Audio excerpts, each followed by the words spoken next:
I was pregnant with my third daughter. I actually got hit by a car. I was standing outside of the car putting my daughter into her car seat, my 3-year-old, and I got trapped. I was 7 months pregnant, and so my belly was stuck inside of the car. I didn't realize it at the time, but you have relaxin in your body when you're pregnant. And so I pulled lots of muscles from my knees all the way up to my neck.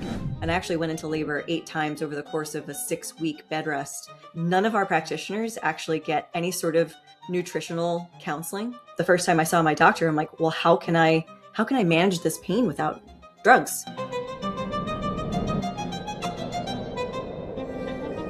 So I am here today with my dear friend, Lindsay O'Neill, who is a very major health advocate and very knowledgeable about so many things. I can't wait to get into all the content today with you, Lindsay, and explore your world and what you've learned and what you have to share with everyone. And if you could give us a little snapshot of how you ended up being who you are and where it all started in this health journey. Thank you, Ian. It's so nice to be on this amazing podcast. You've had such incredible guests, and I hope I can live up to the hype. I've had a very long journey to get into this crazy industry.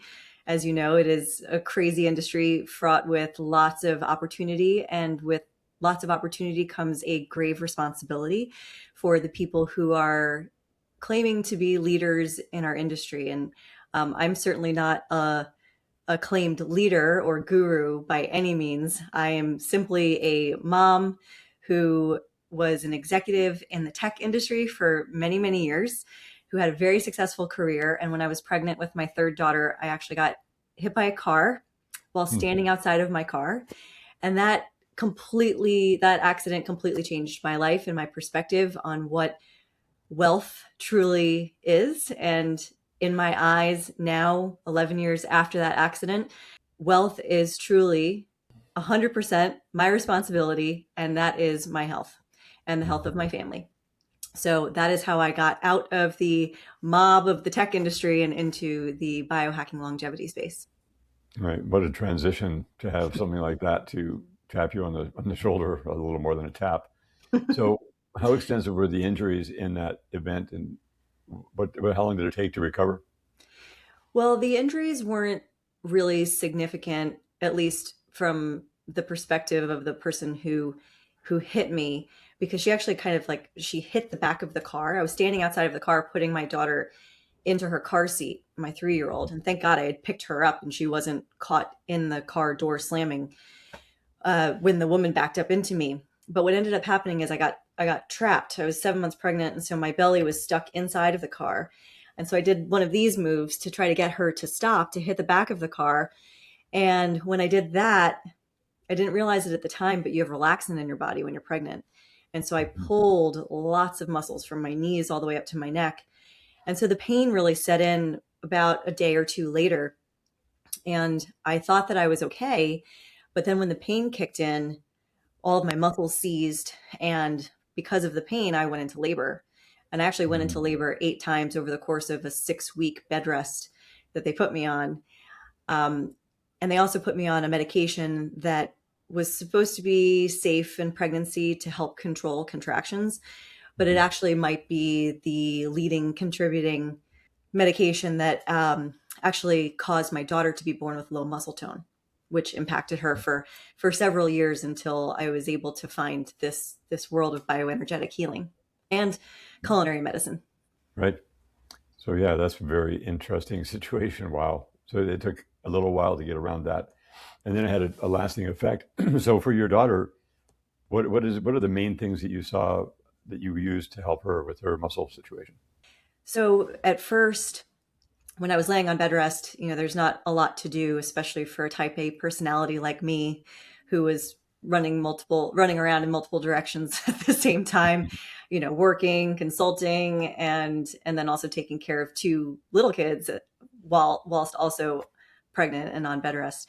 So I started to, after I watched a lot of junk TV, like The Real Housewives of Beverly Hills and a whole bunch of other stuff, I decided to start researching how to mitigate pain without pain medicine. And a lot of the research that is done around acute inflammatory conditions or injury and pain was centered around food. It's very simple. It's what you put in your mouth ends up becoming the fuel that your body uses to produce a high level of energy, to heal from injury, to heal illness.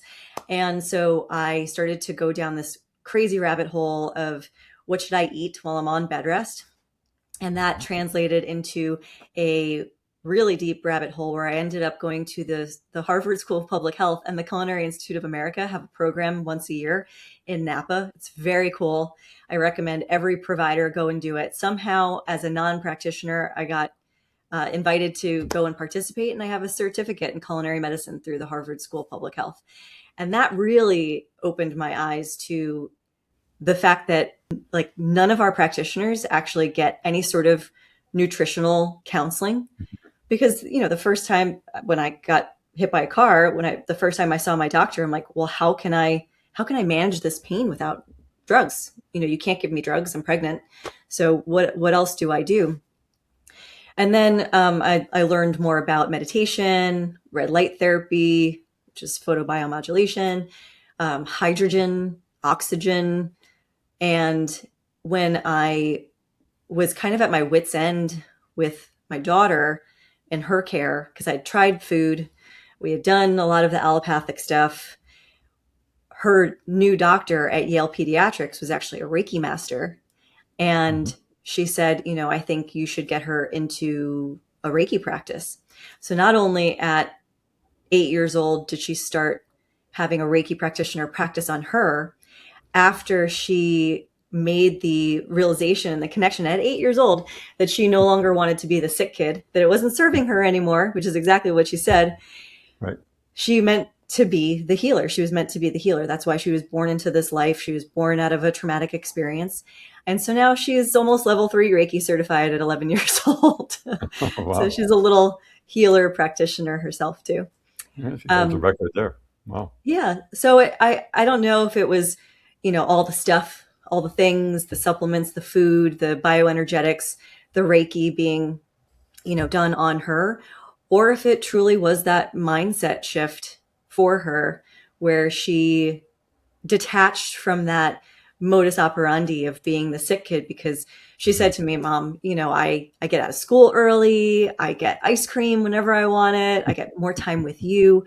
So Right. she was really, enjoying being the sick kid for a while there. And it wasn't until she detached from that benefit that she was able to actually heal. Yeah, very, very common thing for people to have something have to happen to be able to go a completely different direction in Yeah. a trajectory that is, I mean, we've all got those stories, and that's a really good one.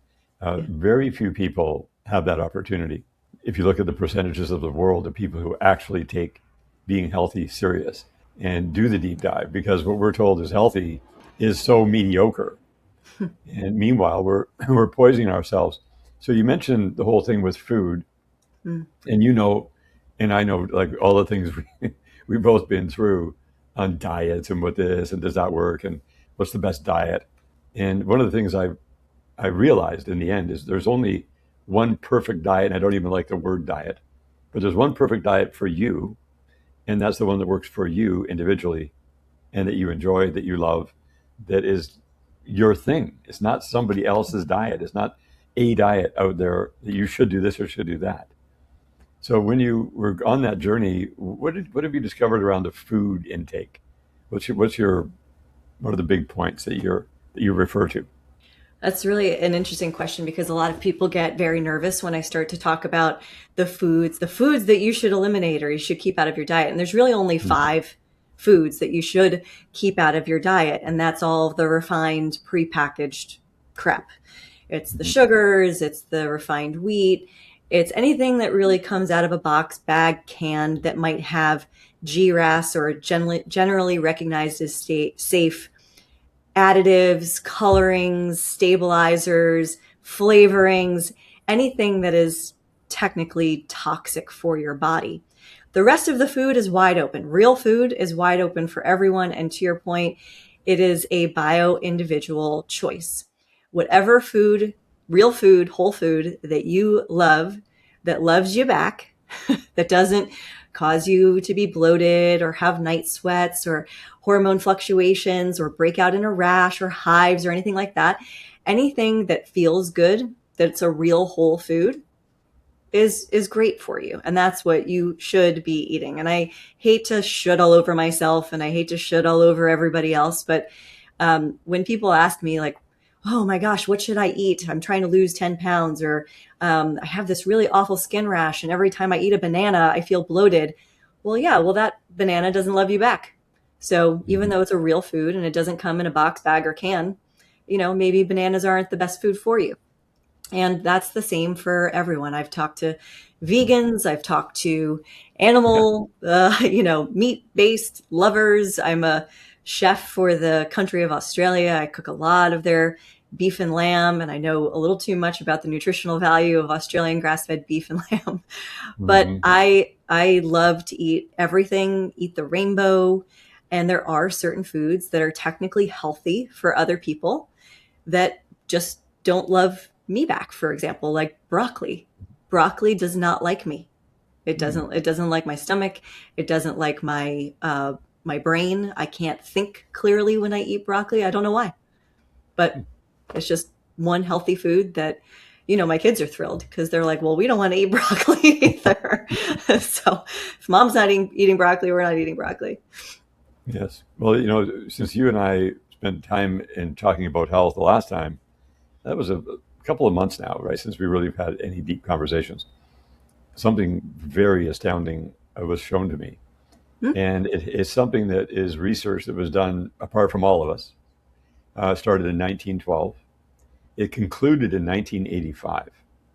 Hmm. And in 1985, when all the studies were done, and we're talking massive international research that is irrefutable content because it's not based on anyone's opinion, uh, it was revealed that if you do certain things to food, or if you combine certain foods, you're going to have a reaction. Hmm. And it's called, there's a Maillard reaction, which you're probably very familiar with that term. Hmm. But the Maillard reaction was discovered in 1912. Hmm. By 1945, 1950, it was realized that that Maillard reaction is having a negative effect on the human body when it's consumed. And then it took another 40 years to get the actual proof. And then that study was just let there, just sitting there. They didn't publish it everywhere. At that point, they should have told every human being on earth that could possibly hear anything about this, but it was just left sitting there. And it's called AGES, AGES. So when I look back at the 22 years of research and spent all the millions of dollars, just simply being open to what's true, what's not true, I didn't have any agenda. I was just like, all I know is there's truth and then there's false information. I'd never heard that term. I'd heard of advanced glycation end products. I'd heard of it, didn't know what it was, which is the AGES, AGES. And so when I did a deep dive into it starting in December, just 2 months ago, I was totally blown away Hmm. that we are all causing our body to age on time, to die on time, which is average 75 years old right now internationally. Hmm. If you live in the blue zones, it's around 83 years old, which is nothing to write home to mama about. Tell me a little bit more, because this advanced glycation process sounds like very scary and like I never want to eat again. So tell me. Yeah, no, I know you're definitely going to love eating food, and it's super simple. Okay. And because you're a master chef and so advanced, and you've definitely been exposed to the studies, they have made sure to not allow really anyone in the chef world to find out the truth about this, Hmm. because all the food scientists, they're taught about this. But what they're taught is that it's super important to have the Maillard reaction in as much things as you can have without going too much, without going too little, because that creates the dopamine release when you eat the food. Hmm. So if you're driving through the district in the summertime and the restaurants are hitting like 6, 7 o'clock, and you get that amazing aroma that comes out of the restaurants and it makes your mouth water and you want to go eat, right? Mm-hmm. That's the Maillard reaction. And that happens when you have anything being cooked that is in a dry environment, not moist, like air fryer, deep fryer, pan Right. fried, Right. skillet seared, barbecue, baked, roasted, any of those above creates the Maillard reaction. Hmm.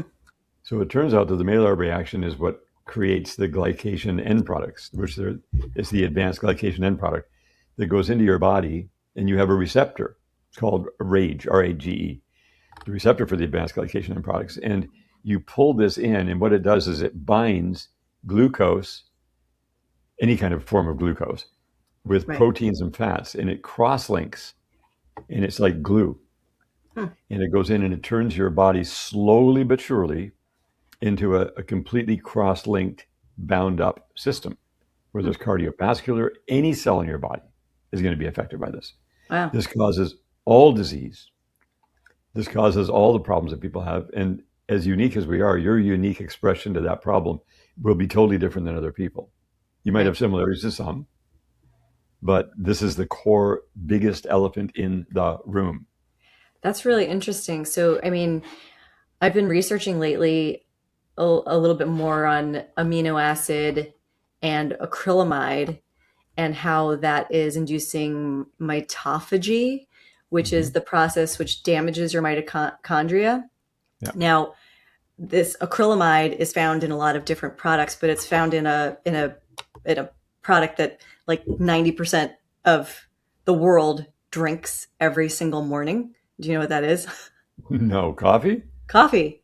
Oh, right. I Coffee. mean, So yeah. throughout the Right. process of roasting the beans, acrylamide Mhm.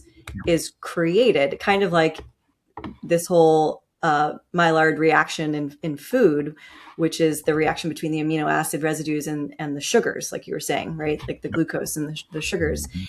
So acrylamide is something that a coffee plant they produce. The coffee plant actually produces an amino acid called asparagine, Mhm. which is what plays a vital role in managing the nitrogen, especially under stress or like nutrient limited conditions. So, asparagine acts as a mobile nitrogen carrier, helping the plant to actually redistribute the nitrogen from like older tissues to the active growing leaves of the coffee so that it has like really like a great plant life cycle. But Mhm. asparagine is actually the precursor to acrylamide. And when you're roasting the coffee, that's when acrylamide is naturally like a byproduct of and it's the Maillard reaction, which is the same chemical process we were just talking about. So Mhm. there's only one coffee that I've been able to find that actually will put the lab results on their bag, Mhm. that you can scan the QR code and go and look at the lab results um, that show no mold, no acrylamide, no metals, no other toxins. And Mhm. that is Truista coffee. It's the only coffee I've been able to find. So if you are going to drink coffee, that's the only coffee that I found. There are others that claim that they are mold free and acrylamide free and all that kind of stuff. But it's interesting that you brought up that process because I've been, coffee is like an important thing in our household. I'm married to a fireman. They like live off of coffee. So Right. and we have four teenager-ish kids in our house who when they're studying for there's a lot of great polyphenols and antioxidants and other things that come from coffee. If you can find the world's cleanest coffee, which I think I found, which is awesome. Yeah, that's really good. So, yeah, and if people are going to drink coffee, which is their business, like, so one beautiful thing about health freedom is we all get to do what we want to do. And I want people to do what they want to do, not what I want them to do. Mm. For some weird reason, every time I started finding out about things in health, I always wanted everybody to do it because I'm finding out it's like, this is like this really cool thing and this is going to be so good for you and you should do this. That is over because that means I'm trying to control people or do some kind of thing. I don't know, whatever that was. Well, Because I don't want to you're be, trying to help. I mean, and I've been an overhelper. I feel like I should go to Overhelpers Anonymous at different points in my life, like Alcoholics Anonymous, but for overhelpers who try to help everybody, even if they don't want it. yeah, exactly. Yeah. Yeah. Yeah, definitely. We're both in that same frame. And the thing is, what we tell people is good Mm. and true or not. Maybe we were misled at some point. and we were told something that wasn't the highest level thing. But that's, the intention was we're not there to hurt, we're there to help, which is true. Yeah. But now it's all about getting the data. Like, you're a researcher, which is what I love about your work, is you just are like, let's just find out what the truth is. Let's Yeah, not no try to, BS. right? And don't pretend that that we think we might know if we don't. And if we do know, we got to tell, right? So this whole thing with the food is so crazy. Coffee beans, I'm glad you brought it up. So I've done a deep dive on coffee that I'm going to share with you. It has its advantages for sure. Its benefits, health benefits, when it's clean, when it's nice. It has its detriments, no matter what. Just like everything kind of has its pros and cons. Mm. But this whole reactive thing is essential to know. That's a very special reaction that just happens with coffee beans. Anything that you roast that has oil in it is going to be damaged and is going to be rancid, Always. right? Always. And so you go to Whole Foods or go to any of your favorite health food stores, you'll find 95 to 98% of the nut butters will be roasted, Mhm. and 2 to 5% will be raw. And the raw ones will be super expensive Mhm. versus the non-raw, right? Why would that be? Because that's even a less process. What's with that, right? They don't even have to spend as much time making the raw nut butters. But anyway, this is crazy because roasted nut butter will be like the worst thing you could consume. It is Mhm. absolutely loaded with ages because of the heat on the fat and the glucose and the da, da, da, right? But it's just so anyway. Here's how simple I found it to be. If you cook with a pressure cooker and you become a master chef with a pressure cooker, you brought the ages amount to the absolute minimum of the food Mm. because it's in a moist pressure environment. It's also going to stabilize the food. It's also going to retain the nutrients of the food. It takes way less time to make. You can get absolutely beautiful tasting food that's enjoyable for everyone. It's not going to have the dopamine because everybody's hooked on dopamine. The Maillard reaction with food gives a dopamine hit whenever you consume it. And that's why people go, I would die for this. You notice that I would die for that? Yeah. Really? Where did that statement come from? Right? That came from the French cuisine chefs who live on Maillard reactions, and they'll tell you, don't you tell me what to do with my food. I will eat my own grave with my own teeth and happily do it. I would never try to extend my life or give myself health at the sacrifice of enjoying the food that I want to have. And again, that's totally their thing. That's their body. That's their life. They do what they choose to do. If they feel that those pleasures are more valuable than a healthy body, then that is their decision. I'm not against that decision whatsoever. Mm. I'm just like, that's you. You do you. I do me. I'm not trying to get you to do me, right? But what we're into, and what we're all together into, is finding out how can the body become the maximum healthy possible without being a total nut and have a super high quality life and live. Our bodies will live as long as they can without setting any goal. Just let it go. Because if you're getting healthier in every category going forward, then you are just simply going to keep living. And you're not going to have the oopses and the, oh no, in the diagnosis. Because every disease, doesn't matter, you name it, they're all coming from this particular biggest elephant in the room. So I'm really interested in your reaction to that thought. Well, you just jogged my memory of my education as a health coach through ACE Fitness many years ago, because I do remember the process of ages, and they do teach you about this because in the glycation process that happens in your body because of the glycation process that happens within food, Yep. I mean, it leads to all sorts of condition sets that are plaguing our nation, everything from diabetes all the way through cancers and heart disease and all sorts of other issues. And what I found in the biohacking and longevity space is that yes, we all talk about food and root cause and personalized precision medicine and all of that kind of stuff, but we forget that we should stop looking outside of ourselves for all of this information. Just like I was saying before, like bananas don't love me back. Broccoli doesn't love me back. I found that out by doing a food inflammation test, which I do for people if they want to on smallhinges.health. But I also just encourage everyone to be more attuned to their bodies and to be the truth seekers in their own life. I mean, what the main reason why I created the Biohacking Index and I publish these monthly wellness index reports across a huge global platform that reaches over 1 billion people each month. This Right. is not to pat myself on the back like, oh, Lindsay, you know all about the best wellness solutions that are out there. These are actually doctor nominated, Yeah. 4-step verified.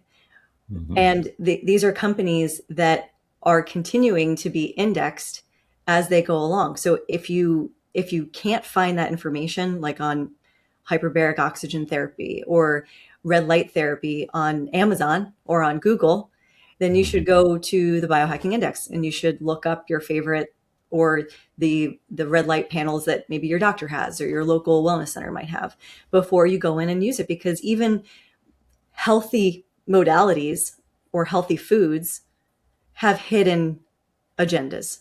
And usually the companies with the biggest marketing budgets are the companies you should look into deeper. And that's coming from a marketer, a career marketer. I'm the Hmm. marketer who doesn't believe in the marketing.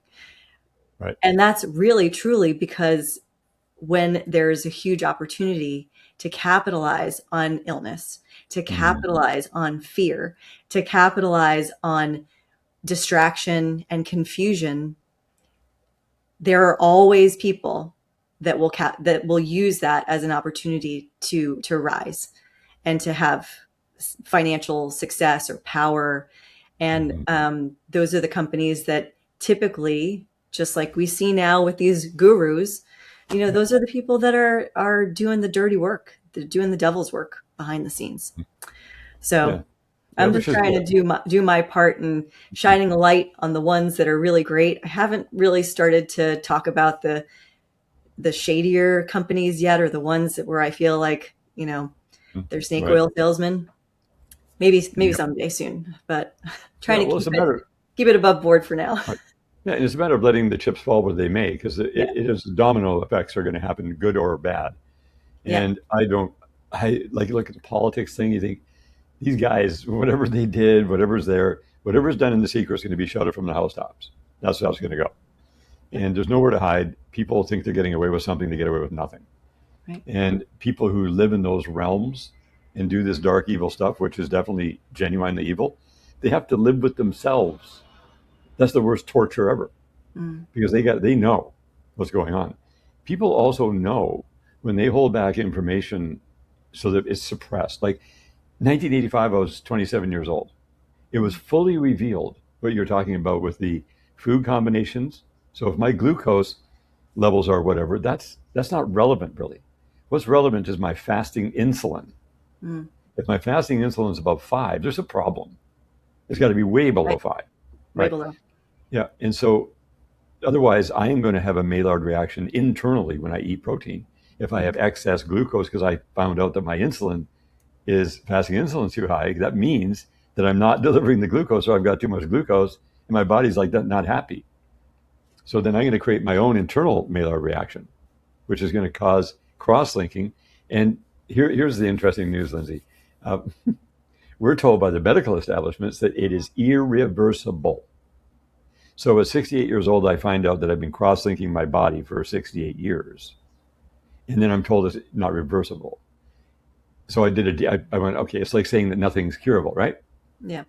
It's the incurables. Okay, so you cannot, it's like glue. So if you continue to put glue into your system on top of the glued, cross-linked, bound up flesh inside your body and all your arterial pathways or whatever, you can't reverse it because your Mm. body literally cannot dissolve it. There's no magic pill, magic potion to do that because you keep adding glue on top of the existing glue. What you have to do is find out to minimize it to the very minimum possible, and then the body can start to dissolve the glue out and break it up so that then we can have access to nutrition. It's like all the microplastics got to go, right? They get glued in. It is reversible, but it takes years. So here I've got, 6, almost 7 decades of putting advanced glycation end products in my body. Now I'm just cut it right out. I literally travel with a little portable Rio mini pressure cooker from Instapot. And it's simple. I just go to the grocery store, get my stuff. If I can cook something, it's get cooked in there. Otherwise, egg yolks are the most perfect food on earth. I just do them, 6 or 7 raw egg yolks in the morning. So it's simple stuff to fix. But Mhm. who's willing to do it? Because your point was health is wealth. You have all the money in the world, doesn't make a bit of difference because Yeah. that's not going to save you. And all these wealthy gurus, and you mentioned Atia and Deepak and all that. I have never. Have you ever gravitated towards these people? Like, No. really? No. I just didn't. I haven't. There's a whole ton of other ones who I did not gravitate towards as well. I just was like, hey, they're there. Yeah. They're sharing information, whatever. I'm not out to disrupt anybody. I'm not out to expose them or make them whatever. They expose themselves quite readily, Yep. right? Because there's nowhere to hide. You can measure the body, and And I don't want gurus, and I don't. I'm not a guru, thank God, but I don't want to be either, because then people are looking up to you instead of looking across to you. Because we are actually peers. We're on a level playing field. It's not like having a bunch of fans, because that's the other distraction. Then it's like they're living vicariously through you because you're doing all the stuff that they want to do that they're not doing, and somehow they think that maybe if they follow you, then they're doing it. Yeah. So Well, is it's almost it's like your being a good parent, hmm, you know, maybe not at a peer level with your children, but you have to do the work for yourself first. And you also always have to be a student, always yes. looking for the truth, because to your point, Hmm. the truth always comes out. Rain, rain, shine, no matter how much you pay, no matter who you off, I'm Sicilian from New York, so like, you would never know it from my dual Irish last name. But Right. when I first heard about Peter Attia, my first reaction was, I'm not surprised. I'm not surprised by any of this. And maybe it is the New Yorker in me, or maybe it's just the fact that, I when someone walks in a room, let's just say we're all at a party and someone walks in a room. If that person is a really magnetic, beautiful, like incredibly dressed person, what happens? They like suck up all the energy in that room, right? Like, and I can tell within 15 minutes of meeting someone if they're a shyster or if Hmm. they're, a good person worth becoming, maybe friends with or business partners with. And yeah, I haven't always had that gift, and I'm still not 100% perfect at it. I've definitely had people come into my life, even recently, who were maybe trying to take advantage or trying to one up themselves through Hmm. me somehow. Right. Um, but there's a level of wisdom that you get when you decide to be open and vulnerable Hmm. instead of closed off and afraid. Right. And I think a big part of that, at least for me and for my family, is our deep faith Hmm. in God, and having a faith practice within our family, because we know no one lives forever. Hmm. But if you constantly walk around afraid of everything and just attaching yourself to these false gods and these crazy gurus, you're just going to end up falling into a ditch over and over and over again in your life, and you're never going to live fully and presently every single day. Shit's going to happen. Excuse my Hmm. French. It's always going to happen. But if you have faith that everything that's happening, even the painful things like getting hit by a car when you're pregnant, Hmm. happens to you for a reason, and happens to you for a reason that may not be immediately available to your level of consciousness at that moment, but having faith that at some point in the future, that pain will have pulled a different lever in your DNA that has allowed you to become a better version of yourself in this lifetime and past lifetimes and future lifetimes. And that all you can do in this moment is have faith and just be happy. So like there's certain foods that I know are maybe not great for me that I Hmm. still eat because they make me happy. I Right. love ice cream. I love ice cream. And that's why I included 3 ice cream recipes in my new cookbook. Right. Even though it's a breakfast cookbook. Yes, you can eat ice cream for breakfast and still stay healthy. But I love ice cream so much that, I have a very hard time saying no to ice cream. But it makes Mhm. me very happy. Right. And that part alone is health giving. That's why it's not like telling people what to do. Just share the data. People then do what they want because they're going to balance Right. it out. And the body is not going to live forever. It's true. Yeah. I just don't, I got to the point where, at my age, I saw stuff coming up. I'm like, that stuff still shouldn't come up. I've learned a lot about this, this, and this, but there must be something deeper, Mm. something more that I'm not picking up on. Yeah. And I get measured on these biofeedback machines between 25 and 35 years old for my biological. And so when I was at A4M in December, I was walking through the event and I saw a booth. And you know how you wait for a ping when you're at these events because there's way too many and there's like way overload. Yep. And I wait, and I got this little ping. Go see them, and it said measure your real age. And Mm. everybody says they're measuring your real age. So when I said, well, what's happening here? And they were from the Netherlands, and it was a company called Diagnostics, and they have this little device that's all massive amount of research done into it, and they use ultrasound gel and they use a means of reading how much advanced glycation end products are in your body based Sure. upon how cross-linked you are. And there's nowhere to hide on that. I mean, it's just going to measure it. It takes a very short moment to measure, and then comes up on the application, 64 years old. I'm like, that sounds like it could be true. I'm 68, 64. And so I've nothing outstanding, nothing stellar, nothing flattering, just the truth. Right. I was like, okay, good. Now that we're measuring something, now we can manage it. What on earth are these things? And that's where the deep dive comes in. So it's the process of making sure that you're not eliminating the pleasures in your life, Mm. but the pleasures that you have are rewarding, and the pleasures that are taxing, then you're making that decision. And that's like a daily decision throughout the thing. But I don't want to stress over it. And I think the stressing over what you're eating is unhealthier than what you're eating, It's so you true. know? Right. And so, Stress is yeah, just stress is the biggest. I just interviewed. Do you know Dr. Michael Roizen? no. So he's 80 years old, Hmm. um, by birth. 1946, I guess. Hmm. Yeah, he's 1946. My math is mathing today, and he was the head of functional medicine at the Cleveland Clinic for many many years, and he still does a lot of research. He's a research nerd. He's a dual certified allopathic medicine doctor who has lots of other skill sets in lots of other ways. And he in 2018 he read a study about TPE. Are you familiar with TPE? No. So TPE is therapeutic plasma exchange. It's the process of essentially cleaning all of the crap out of your blood, Right. disposing of it, and then putting a solution back into your body that allows you to regenerate healthy blood cells.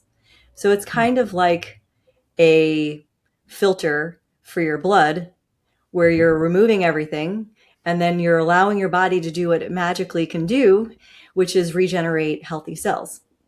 And so this TPE process, he's founded a company called Lifespan Edge. It's a very cool company. It's an expensive process for people, but for those who really need it, it's actually been FDA approved for over 40 years Hmm. and FDA cleared or registered for like I think 75 years for a couple Hmm. of different condition sets, and they're adding new indications all the time. So I'm interviewing him because I write for Forbes and I write for Entrepreneur, and I'm always looking for those new cutting edge technologies to sink my teeth into. And as you Hmm. mentioned before, like I am a research analyst, even though I have no real true background in that. It's just to keep myself and my family safe. And now, because I've seen so much nonsense in our very fast moving industry and fast growing industry, I wanted to make sure that I at least stay aware of what's safe and efficacious. So I looked into TPE. There's not a whole lot of risk. And there's a lot of clinically studied benefits that are now FDA indications. And one of them is for reversing Alzheimer's and dementia. And so I was interviewing Dr. Roizen, and he was telling me about all of the 181 things that you need to do in order to stay healthy per day. And I Mm. asked him at 80 years old, what's your biological age? And he said, well, my biological age, based off of another test that he had done, was around 40 years old. And this man looks great, by the way. He's got a full Mhm. head of hair, barely any wrinkles, and he's 80 years old. And I had a hard time wrapping my head around, okay, just getting the plasma, the crappy plasma out of your blood and regenerating your blood cells. Like, is that the fountain of youth?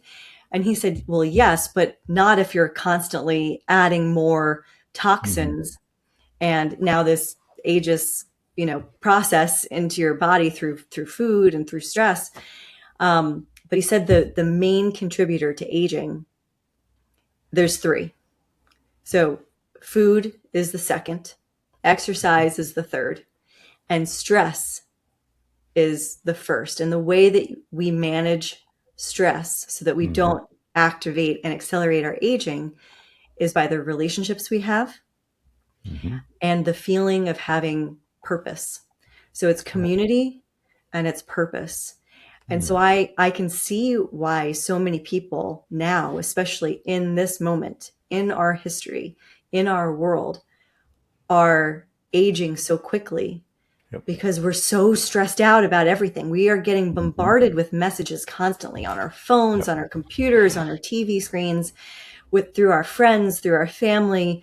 And these kids, our kids, my kids are growing up in a day and age when it's just all fear, fear, fear, which is why I think the antidote to all of this is having a tremendous amount of faith. Right. Yeah, right. And just chilling out. And if things Chill out. happen, there's a reason for it. Yeah. And so my son found out recently that because he had a picture of his eye taken and it was blown up like this big. Huh. And he has these rings inside of his eye. And the rings are indicating stress. Mm. So all these kids growing up with all these, like constantly on their phones, constantly getting bombarded, he's 30 years old. He's still addicted to the phone, Yeah. but he's doing research all the time. He's always learning stuff. But then there's the other part. But there is stress that you and I have never experienced as our children are experiencing. And yeah, that's a major deal. Like, I'd love to meet this doctor and find out more about that because that is so true. And there's nothing worse than going through your life and not being happy because you want to be happy.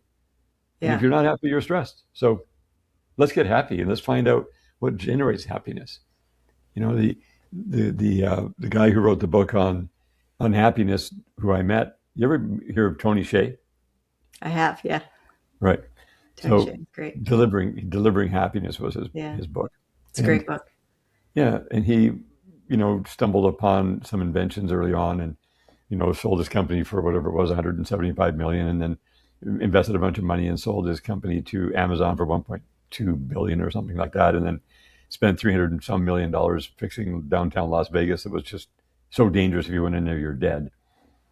And then got bored and died young in his 40s. And I go, well, hold it. Like, what is true happiness? How do we interpret happiness? What is happiness? And that's pretty easily to define. And the things that create happiness are getting torn to shreds. Families getting torn apart, and all the different problems that can happen with conflict and all these other things. So managing Well, the stress, like you said, having faith, like just knowing that you're being guided and that everything's going to work itself out. I think in that book also he mentions something about expectation. Mm-hmm. And I don't remember exactly what it was, but I do remember. So do you know Bob Ross, the Oh painter? yeah, yeah. He's got the happy little trees, and my kids actually love to watch him paint at the end of like a long stressful day. We'll just watch some old episodes of Bob Ross. But as a kid, I was infatuated with Bob Ross. I loved him because I was an art major at LaGuardia High Mhm. School on the Upper East Side in Manhattan. I grew up Wow. in New York City. Talk about stress. New York Yeah, City is right. the city that never sleeps.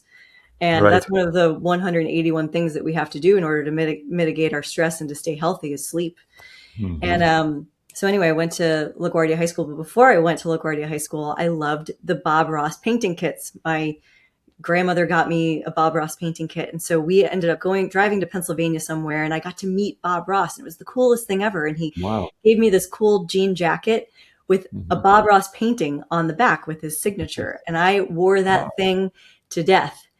And right next to the Bob Ross booth at this festival in Pennsylvania was a woman who sold little buttons. And for some reason, at 10 or 11 years old, I gravitated towards this button that said, if at first you don't succeed, lower your expectation.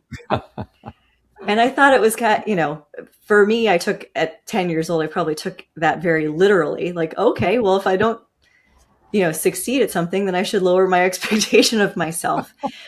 But I think, I think back now and thinking about the road to happiness, when we have expectations of ourselves and we have expectations of other people. If I have an expectation of my husband or my children and I'm disappointed in them, not because of how they're behaving, but because they're falling short of my expectation, is that their fault? No. But it causes them extraordinary unhappiness. Hmm. Extraordinary unhappiness to Right. put your expectation on somebody else, which is another reason why I stopped over helping people, because my expectation of them was that they wanted help, that they Yep. wanted to get better, that they were complaining so much about this or that, or not being able to lose weight, or, you know, um, my skin is terrible, or I've got this heart condition, or I've got this autoimmune condition, or whatever it is. And I realized I'm expecting them to want to heal from their pain, Right. but they have to want to heal from their pain. Exactly. Yep. I can't hold this level of expectation over them. The only thing that I can expect from them is that if I tell them I'm really tired of hearing you bitch and complain about something you're not willing to do anything about, Hmm. then if you don't, respect my boundary of shutting up, then Hmm. that's the only thing I can have an expectation of. But my mom Right. always told me, and you've talked to my mom, you know her Yes. very well. She's an incredible woman who's very wise um, and also was a great mother growing up.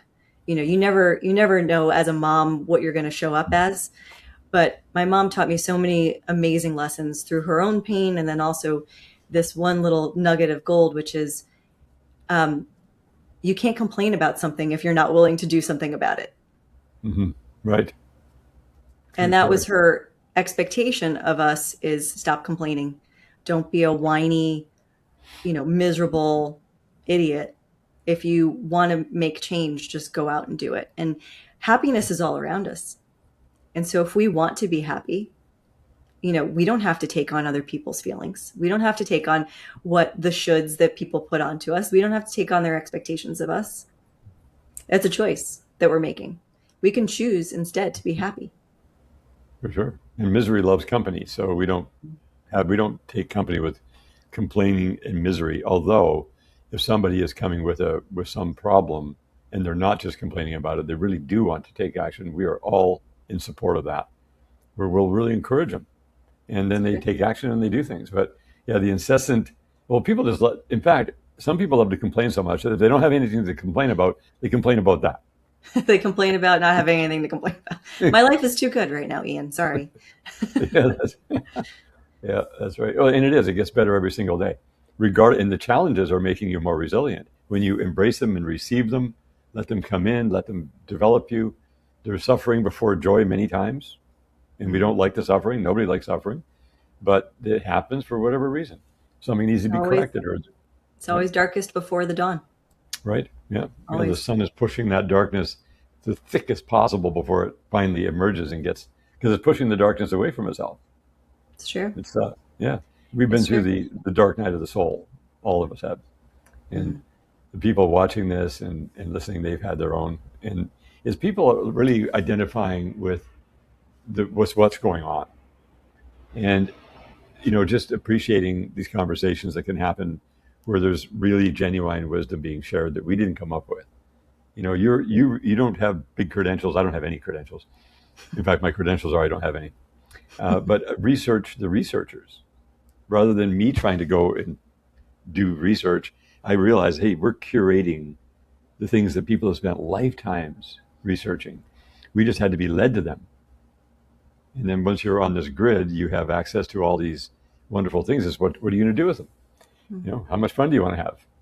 How good do you want to feel? It's true. It's a level of awareness that I hope to bring to as many people as possible. And in November or the end of October, I met a TV coach. And Mm. I've given a TEDx, I've spoken on stage at Gaia with you, and I do a lot of on camera work. I hosted a podcast last year. I'm probably going to revive that podcast. I do a lot of writing and on camera work, but I have never really been on TV. And I know it's a different, my friend Dr. Kellyanne is on TV all the time. Mhm. Yep. And she worked with this coach. And so I talked to the coach and he said, well, you need a book.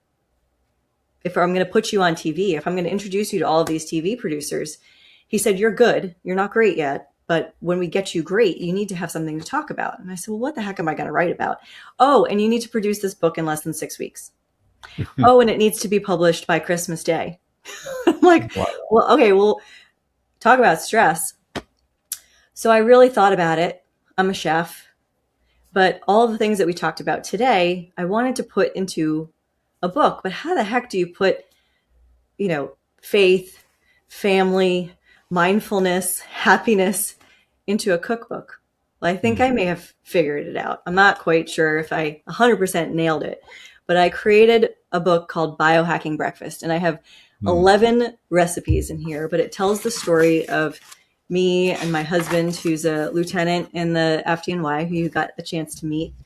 And, just our blended family of 4 daughters. I have 3 and Dan has 1. That's how we met. And then it talks about the whole story of the car accident and everything. It shows a picture of Wow. Dan here in the fire truck in New York Yeah. City. He's a fireman in New York City. And his broken story of his broken body and really his broken faith too, because after a really bad accident where he had to have lots of revision surgeries on his knee, he ended up in a hospital, ended up in a wheelchair for 6 months, which, I mean, for a young single guy to end up in a wheelchair for 6 months, I mean, that's devastating. So we have his favorite recipe, breakfast recipe, but after each recipe, there's a quick fact, nutritional fact. So did you know, for example, that if you squeeze lemon onto a steak, an Australian grass-fed steak, it can actually increase iron absorption by up to 67%. So nice. vitamin C from the lemon helps to increase iron absorption. But then it also has a little biohack focus. So morning protein steadies blood sugar, hormones and cortisol. Grass-fed beef delivers omega fats, iron and creatine for muscle and brain recovery. And then there's a faith focus. So feed both body and spirit. Nourishment is worship. And then there's a reflection prompt that you can write in, actually. So how can you share gratitude with somebody today? And then there's a prayer. Lord, thank you for the gift of a grateful heart. Let my light brighten anything dark that crosses my path today. So you reminded me of this prayer for this specific recipe, which is Dan's favorite breakfast, because All right. we are the light in our own lives and in other people's lives. And there's always darkness. The devil always wants darkness in the world. I mean, look at what's coming out now. It's such an incredible tidal wave of darkness. And people cannot even begin to fathom the depth of that darkness. And so we all need to, instead of getting sucked down by it and getting sucked in by it, we need to become the light. Right. And fly and above let our it. light shine. That's for sure. Yeah. And it's a gentle glow. It's not a glare. It's not a flash. It's just a glow that continues to increase as time goes on. And that's the beauty of it. It's like the youthful glow. Being happy to be on the earth and so grateful for being shown these wonderful things.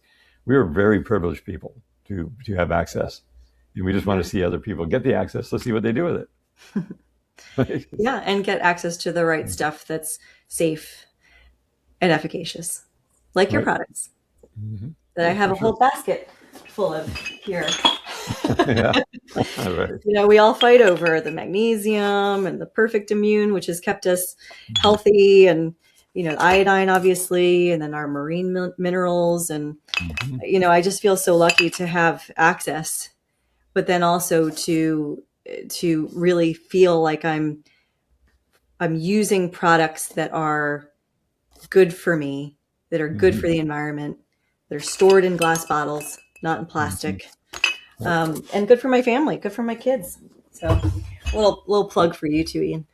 Yeah, yeah, for sure. No, I appreciate that. And it's on the ground. You're one of the top level people who are really reading the situation. And as a woman, women's bodies are so much more sophisticated, and you can read. And with your daughters, so Mm, it's quite an interesting experience to have all of that feedback, in a family environment. Where the ecosystem is all about making sure that you have full sufficiency and that you're able to clear whatever's accumulating that might harm you. mm, So you're clearing faster than you're accumulating, and, and just enjoy and have an amazing experience in the physical world, and just be a miracle who you are, because each person is a real super miracle when you think about it. And I'll share some things offline with you as well that we're going to talk about in future episodes, because there's some wonderful things coming that, all the gloom and doom and all the stuff is out there that people are talking about, and all the fear factor tactics about, well, this is going to come and there's agenda, this and that. It's like, okay, guys, they've been doing this forever. Just stop it. forever. Okay. It's Just okay. read a history book. There's been doom and gloom since the creation of man 300,000 plus years ago. It's like nonstop. Yeah, that's what sells, right? That's what gets New York Times the subscriptions. Yeah, it's So true. It's yeah. unfortunate, but it's true. Oh yeah, that's just human nature, and we're Yeah. we're simply shifting away from that paradigm to something new. So this is really cool on your book. That looks absolutely beautiful. How do people? What's the best way for people to find you? So now that I'm married and I have the two O names, so Lindsay O'Neill O'Keefe, I decided Mm, to make that shorter. So now I'm Lindsay Lou. So okay. LindsayLoo.com is a great way to Oh, find me. It has cool. links to all of the things that I write and talk about, and also the Wellness Eternal Company, which is the company that owns the Biohacking Index. Hmm. You can go on Amazon and get Biohacking Breakfast on Amazon. Um, you can reach out to me at, I think I'm Lou at lindsaylou.com is my email address, LOO.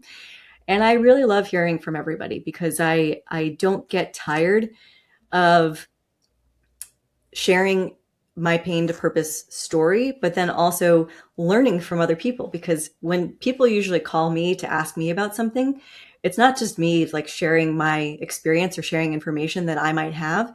I also inevitably always learn something very valuable from them too. So that's why I love when people reach out to me, because it's not just about me sharing my stuff. It's about learning from other people and other people's experiences, and the research and the insight that they have going through their life. Hmm. Yeah, for So sure. You're really a national treasure right now, because it's rare to have anybody who's applied all those things, been through all that, really done the work, and to share. You're a totally sharing person, and people pick up on that. That's the vibe. So I oh really well, love it. thank you. Thank Yes. you. Well, we all have to vibe together in this crazy world that we live in, and Hmm. constantly just love on each other and elevate each other through kindness, through patience, and through faith. Yes. 100% agree. So that's a wrap. We ran out of time, and we never run out of time actually. It's Thank you, just the time Ian. right here. Yeah. Thank you, Lindsay. I love everything that we talked about. Very enlightening and very uplifting.